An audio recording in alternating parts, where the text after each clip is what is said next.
محمد رسول الله والذين معه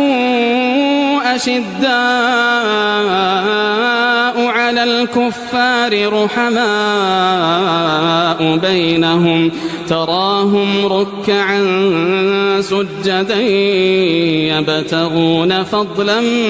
من الله ورضوانا سيماهم في وجوههم من أثر السجود ذلك مثلهم في التوراة ومثلهم في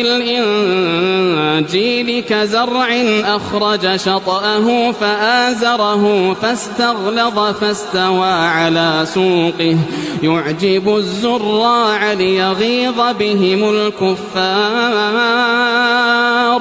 وعد الله الذين آمنوا وعملوا الصالحات منهم